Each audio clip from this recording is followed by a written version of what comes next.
oleng-oleng juga saya jenderal. Saya jam 3 tadi malam baru tidur. Karena habis melayat sahabat saya yang wafat, pemakaman langsung karena kena Covid. Jam 3 selesai pemakaman, pulang rumah. Belum jam 5 panitianya sudah menelpon terus. Saya bilang dasar ini tentara, masih 2 jam acaranya sudah dikejar kita. Luar biasa ini Pak ya. Ibu bapak saudara-saudara sekalian, 1400 tahun yang lalu, tahun ke-8 Rasulullah diangkat menjadi nabi dan rasul. Beliau berduka. Kenapa beliau berduka? Karena ada 2 orang yang dicintai dan mencintai Nabi wafat pada tahun yang sama. Makanya disebut tahun duka cita. Ada yang tahu tahun lahirnya Nabi tahun apa namanya Bu? Tahun apa? Tahun gajah. Kenapa disebut tahun gajah? Karena ada gajah, raja yang datang mau menghancurkan Ka'bah pakai kendaraan gajah namanya Abraham, maka disebut tahun gajah. Maka dulu waktu saya kecil diceritakanlah Maulid itu dengan lagu ibu-ibu. Pada zaman dahulu kala, pada zaman jahiliyah, lahirlah seorang Rasul yang terakhir dan mulia. Nah itu cerita soal Maulid. Kemudian disebut tahun duka cita, Isra Mi'rajnya Nabi. Ada lagu-lagunya itu. 27 Rajab Nabi Muhammad diisrakan dari Masjidil Haram ke Masjidil Aqsa. Itu tentang tahun duka cita. Itu lagu-lagunya ibu dulu, bercerita tentang sejarah Nabi. Kalau lagunya ibu-ibu sekarang apa? Putar ke kiri nona, putarlah ke kanan, ke kanan, ke kiri, ke kanan. Apa gunanya itu? Belen-belen, apa beda gunanya itu? Itu ibu-ibu dulu bagus lagunya. Marah-marah suaminya, dia menyanyi lagi. Insaflah wahai manusia, bila diriku bernoda. Itu ibu-ibu dulu. Sekarang kalau la panggil aku si Jablay. Itu ibu-ibu dulu memang bagus Bu. Padahal istrinya bukan perwira suaminya. Oh bagus lagu-lagunya ibu-ibu dulu. Itu ya. Nah, kenapa disebut tahun duka cita? Karena 2 orang yang mencintai Nabi dan dicintai Nabi wafat pada tahun yang sama. Mencintai dan dicintai. Ada orang mencintai belum tentu cintanya dibalas. Saya cinta sama artis Korea yang sangat cantik. Saya mau sekali sama dia. Dia juga mau sama saya. Saya mau jadi suaminya, dia mau muntah lihat saya. Kalau ini Nabi mencintai dan dicintai. Meninggal pada waktu yang sama. Siapa? Beliau adalah paman Rasulullah dan istri beliau Khadijah. Begitu Nabi bersedih pada tahun itu, maka disebut tahun duka cita. Jadi ibu-ibu kalau Allah takdirkan lebih dulu meninggal, ya mau kemana pasti meninggal ibu. Orang kaya, orang miskin, raja-raja, rakyat biasa, polwan,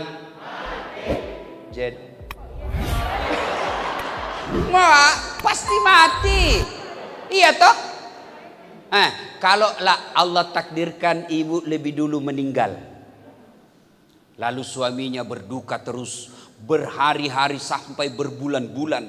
Ya Allah, mengapa engkau terlalu cepat mengambil istri saya? Ya Allah, separuh napasku sudah hilang. Istriku adalah bidadari duniaku. Aku tidak bisa melanjutkan hidup tanpa ada di sampingku. Memang dia tidak cantik, tapi akhlaknya luar biasa, membuat aku tak bisa melupakannya. Calon penghuni sorga. Kalau sebaliknya, begitu istrinya meninggal, Dia masuk kamar berteriak, "Merdeka!" Itu calon penghuni neraka. Ada juga kita begitu, Bu, setengah matinya kita dijajahnya. Padahal kita tentara, tapi dia lebih letnan lagi dari kita. Waduh, lebih jenderal lagi dari kita. Nyarinya 24 jam, periksa handphone. Suaminya dijadikan tahanan politik. Ya. Nah, Nabi berduka, maka Allah memanggilnya. Jibril, kau turun jemput kekasihku Muhammad. Saya mau hibur dia. Kemana? Pantai Tanjung Bira. Banyak ubur-ubur. Ancol? Bukan. Malino? Bukan. Kemana? Langsung ketemu dengan Allah. Bapak-bapak kalau diundang Panglima TNI, senang apa enggak? Pasti senang. Saya baru-baru di WhatsApp Menteri Agama. Di WhatsApp Menteri Agama. Dengan hormat memohon kepada saudara Dasat Latif untuk membawakan hikmah Isra Mi'raj tingkat kenegaraan di Istana Presiden Republik Indonesia. Begitu saya terima itu WhatsApp-nya, saya print. Saya suruh anggotaku, print kau ini. Saya bawa pulang kampung. Saya kasih lihat semua sepupuku di kampung.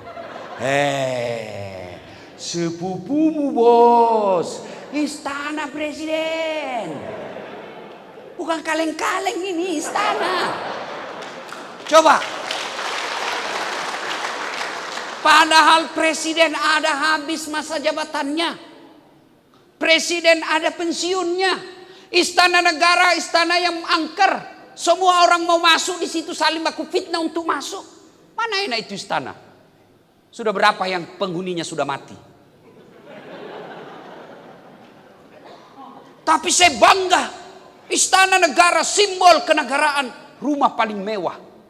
Bukan karena isinya, tapi status kenegaraannya. Bangga saya. Sampai selfie-selfie lagi. Pak Presiden. Coba. Senang kita.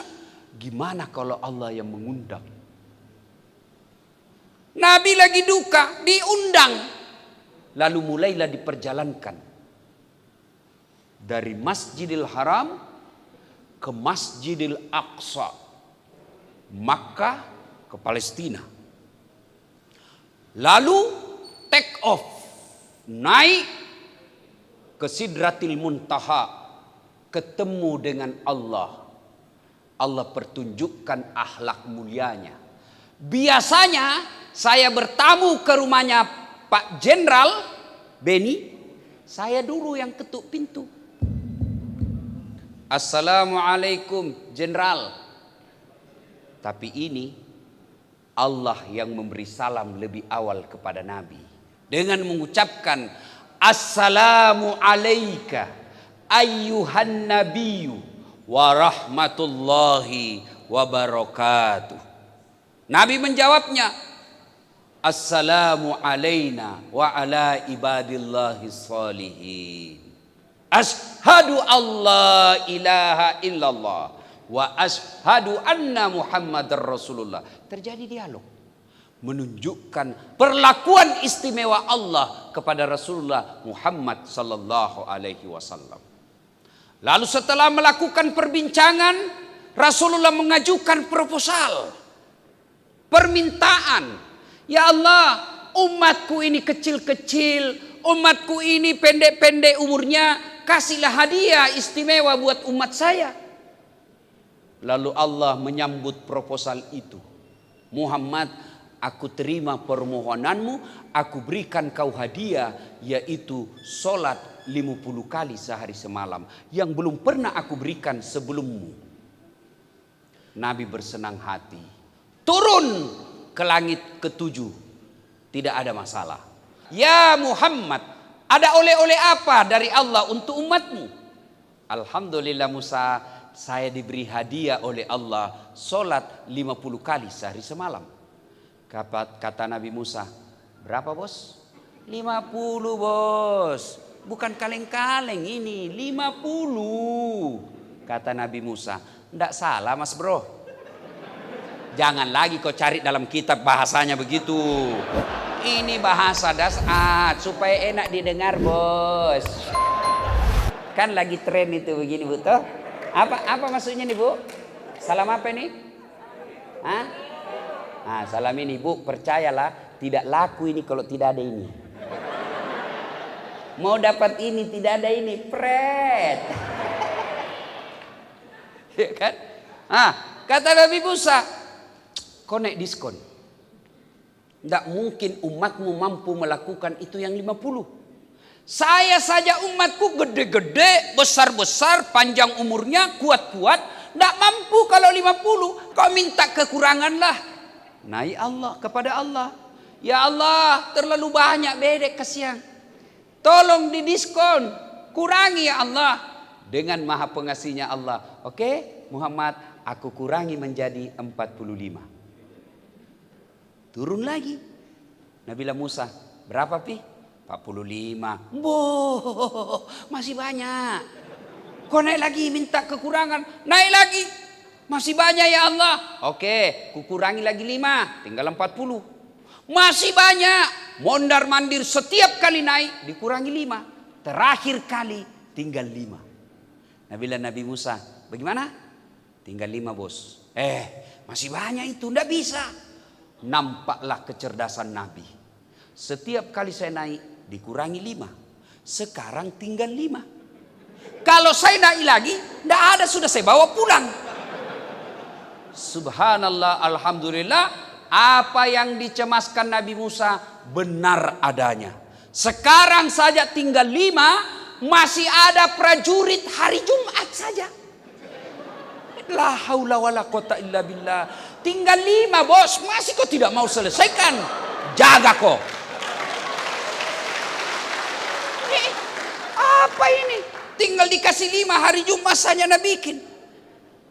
Itu pun hari Jumatnya paling terlambat datang, paling cepat pulang. Duduk di dinding. Orang khotbah. Orang semua lihat dia. Tidak malu-malunya mau ditegur, tapi dia perwira.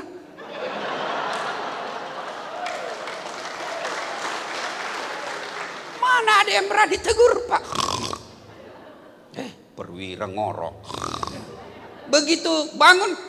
Mesti apa ini? Tidak ada khotbahnya. Bukan mesti apa, kau yang tidur.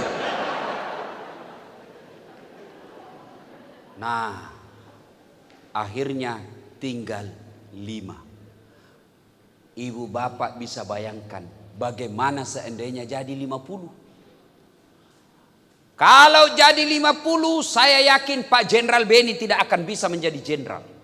Kenapa? Sholat aja di kerja pak. Baru bangun, hayya 'alas salat. Sholat. Begitu mau naik mobil, hayya 'alal falah. Sholat lagi kita pak. Alhamdulillah tinggal 5. Maka bos, selesaikan itu yang tinggal 5. Alhamdulillah lagi, meskipun tinggal 5, nilai keutamaannya dengan pengasih penyayangnya Allah tidak mengurangi yang 50 itu. Poin pertama, nilai Isra Mi'raj. Ada masalahmu, Allah kasih kau hadiah menyelesaikannya itu, sholat. Nabi lagi berduka. Apa Allah perintah puasa? Tidak. Apa Allah kasih hadiah haji? Tidak. Apa Allah kasih perintah zakat? Tidak. Apa yang Allah kasih? Muhammad, kau sholat. Sholat kau. Kalau kau lagi berduka, ada masalahmu, kau sholat. Maka saudaraku, prajurit-prajurit angkatan laut, jika ada masalah dalam kepangkatanmu, jika ada masalah dalam keluargamu, jika ada masalah dengan kerjaanmu, jangan kau jauhi Allah, dekati Allah. Bukan dengan cara haji dan umroh, tapi salah satu yang paling efektif dan bisa kita lakukan kapan dan di mana saja, yaitu sholat 5 waktu. Mana ada prajurit tidak ada masalahnya?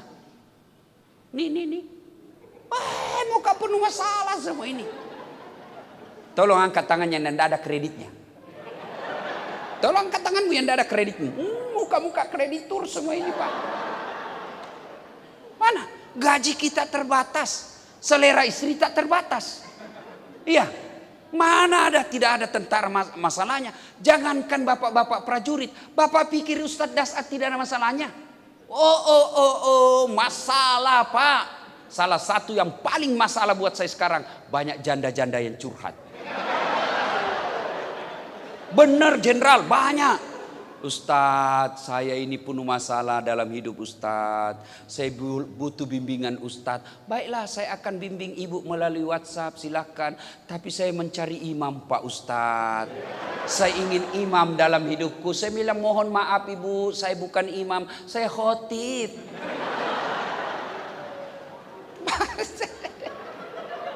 Pak, hidup ini penuh masalah. Contoh. Ada rumah tangga romantis. Panggil istri sayangku. Panggil suaminya abangku sayang. Romantis betul. Tapi apa masalahnya? Sampai sekarang masih ngontrak-ngontrak. Ekonomi masalahnya. Ada lagi rumahnya bagus. Mobil mewah. Tabungan cukup. Apa masalahnya? Suaminya selingkuh, istrinya membalas. Coba, iya toh? Rumah mewah, saling setia, ada lagi masalahnya. Apa? Tidak punya anak. Ayo. Rumah mewah, saling setia, ada anaknya. Selesai masalahnya. Anaknya nakal, kena narkoba. Tidak ada rumah tangga, tidak ada masalah. Semua punya masalah. Maka ketika ada masalah, yuk aplikasinya sholat. Saya sudah sholat Ustadz. Kenapa masalah rumah tangga aku tidak mau selesai? Betul ibu bapak sholat tapi tidak ikhlas. Hayya 'alas sholat. Sholat lagi. Barusan kita duhur. Tidak ikhlas.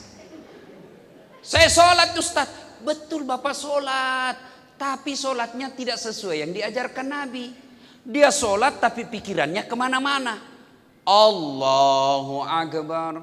Tadi duit 100.000. Beli pulsa 50.000. Beli coto 30.000. Mana yang 20.000 ya? Allahu Akbar. Belum dia dapat. Sami Allahu liman hamidah. Di mana aku simpannya? Bapak ketawa karena membayangkan diri sendiri toh. Saya sholat Ustaz. Betul sholat. Tapi bapak sholatnya main-main. Allahu Akbar. Bismillahirrahmanirrahim.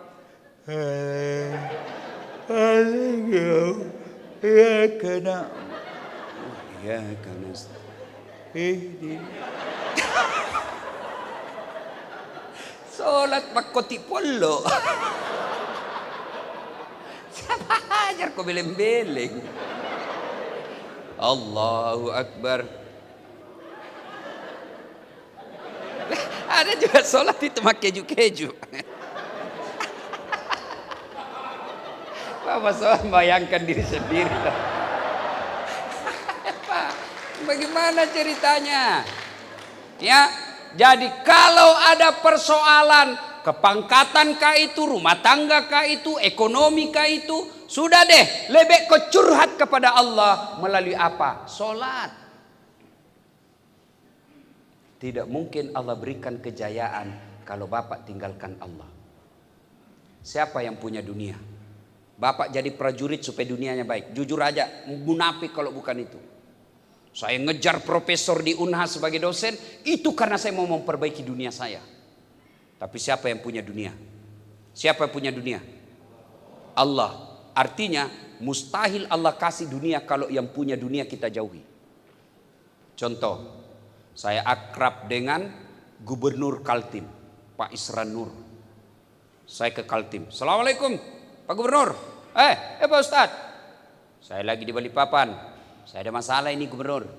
Apa Ustadz? Saya mau silaturahmi sama keluarga saya, tapi tidak ada mobilku di sini. Oh, gampang Ustadz. Tapi saya lagi di Jakarta ini. Tidak ada masalah Ustadz. Tunggu. Gubernur telepon ajudan. Ajudan, siap. Itu ada Ustadz Dasat di bandara. Siap, perintah. Kau bawa ke mobil, isi full tankinya, jangan lupa kasih pembeli pulsa. Siap. Datang ajudan. Izin, Ustadz. Kiriman dari Pak Gubernur. Kuncinya full, ada sopir, ini pembeli oleh-oleh.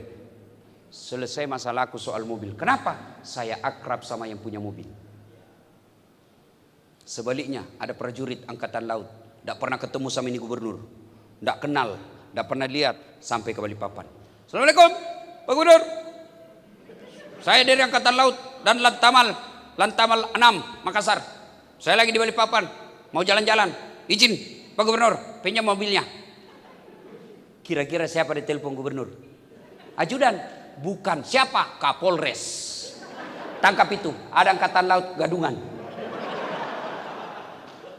Coba. Tidak pernah ngadu kepada Allah. Tidak pernah ketemu Allah. 5 waktu lepas.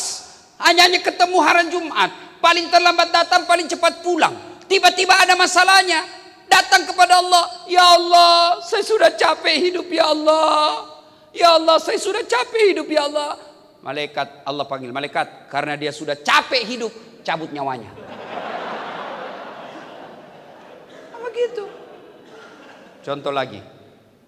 Ini Pak Jenderal, bintang 1. Mudah-mudahan segera bintang 2. Jangan istri 2 Pak, bintangnya yang 2, bukan istri. Tapi berani Pak Jenderal tadi ini. Barusan saya dapat prajurit Pak, berani bicara poligami depan istri. Biasanya itu kan sembunyi-sembunyi. Ini ada istri beliau, saya bilang dalam hati, hebat juga nih jenderal ini. Pak, beliau punya ajudan. Kira-kira kalau beliau panggil ajudan, ajudan! Apa sikap ajudan? Siap jenderal. Biar dia lagi tidur, makan pisang goreng, panggil. Itu langsung hilang itu Pak, langsung masuk, ditelan bulat-bulat. Siap perintah jenderal. Iya toh? Iya Pak Jenderal. Ada kira-kira ajudan dipanggil. Ajudan, tunggu dulu jenderal. Bila kau tunggu di kakimu bos. Kau berani tunggu-tunggu. Wah. Ajudan, Bapak ndak lihat saya sibuk. Pret. Mana bisa Pak. Ayo. Padahal beliau ada mutasinya. Beliau bisa tinggalkan tempat ini, pindah lagi ke tempat yang lebih tinggi. Begitu takutnya kita. Tidak berani mengatakan tunggu. Tidak berani mengatakan saya lagi sibuk. Lalu kenapa ketika Allah memanggil kalian para prajurit. Hayya 'alas shalah. Sini kau. Saya kasih kau. Sini. Kau sholat. Kau sholat dulu. Sholat dulu. Baru Allah membalasnya lagi. Hayya 'alal falah. Ibu bapak tahu itu hayya 'alal falah? Arti sederhananya, sini saya kasih kau kejayaan seperti yang kau mau.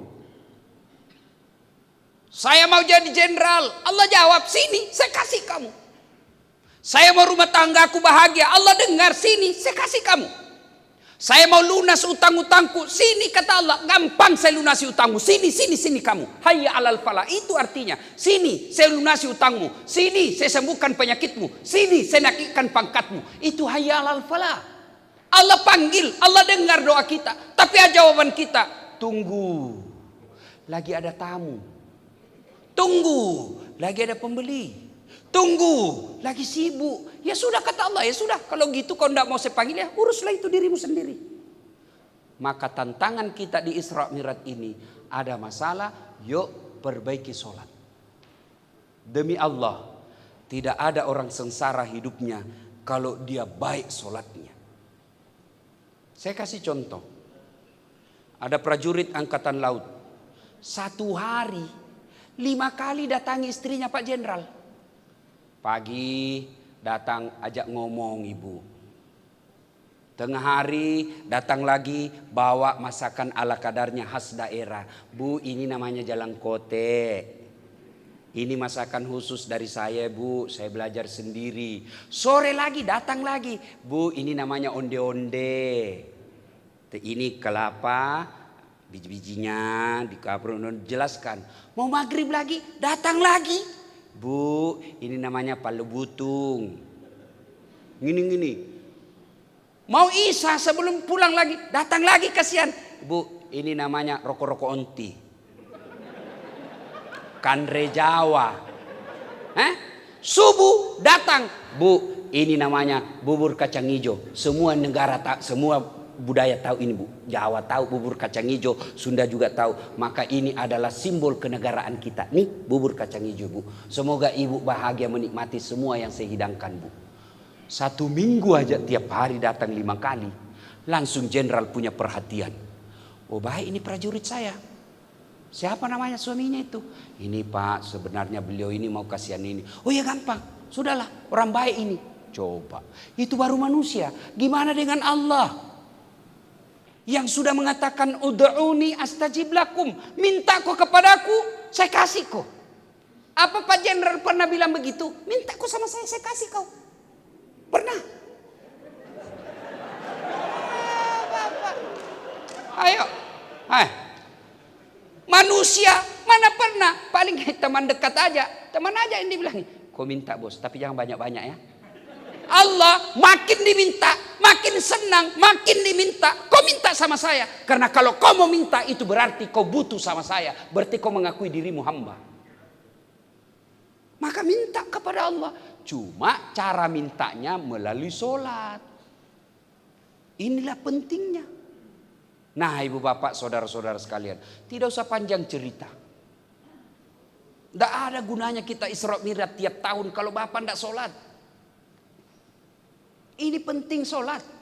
Demi Allah, orang yang baik sholatnya, kalau dia tidak bisa beli rumah sampai pensiun, insya Allah anaknya nanti yang angkat derajatnya.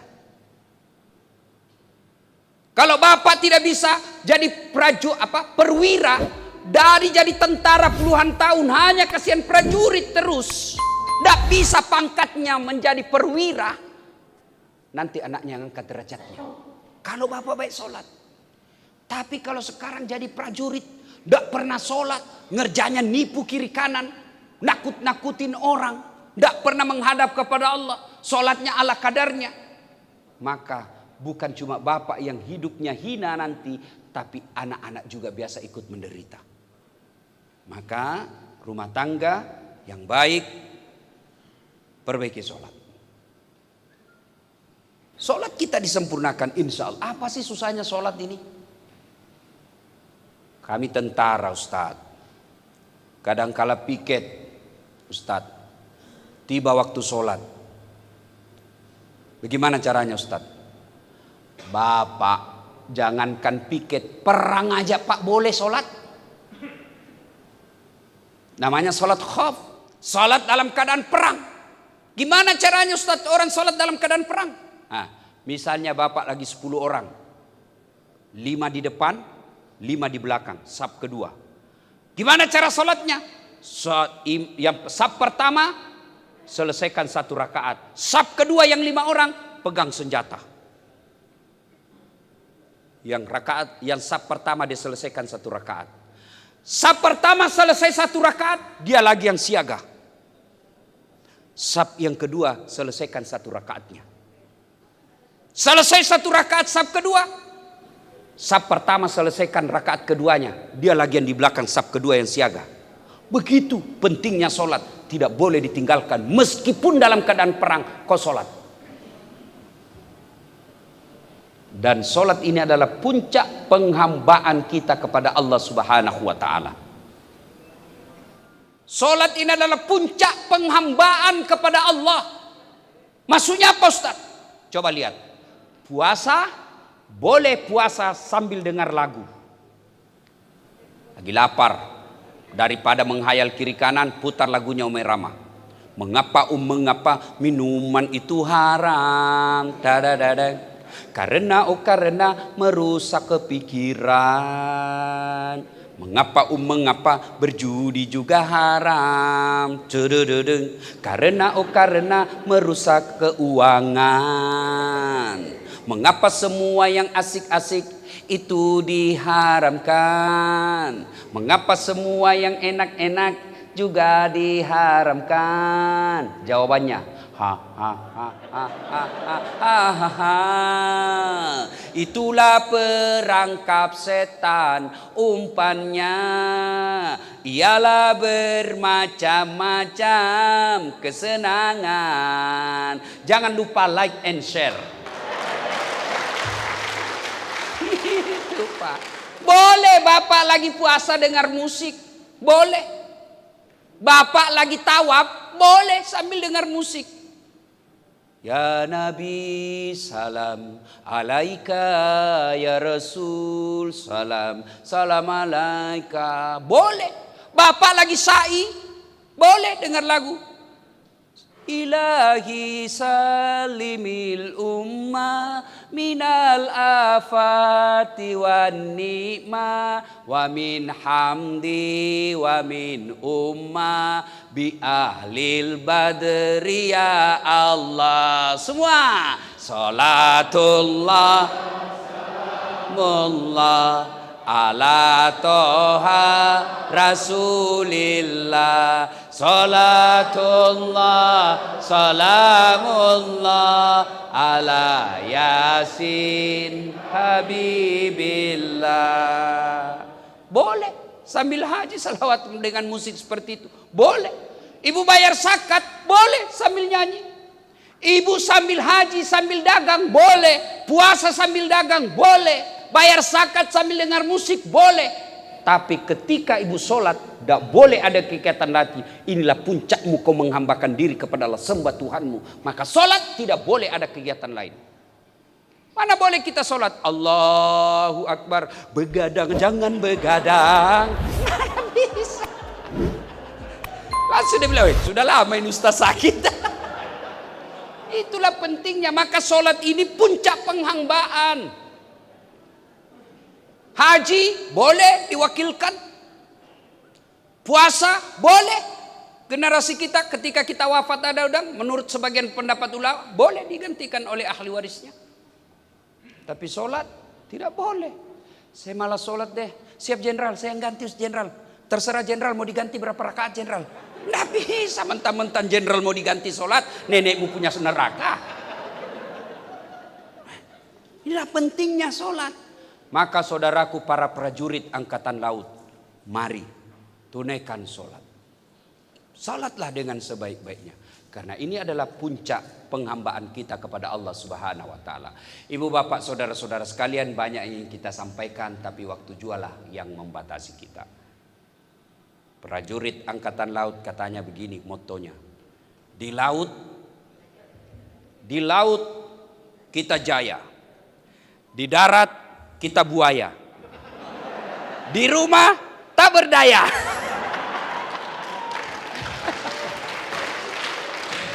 Ibu bapak saudara-saudara sekalian, terima kasih. Kita doakan Pak Jenderal segera menjadi bintang 2. Amin. Sehat walafiat. Teman-teman prajurit angkatan laut yang ada utangnya segera Allah lunasi. Yang suaminya bandel, Allah berikan suami yang soleh. Suami yang takut sama istri, dijadikan istrinya istri yang soleh.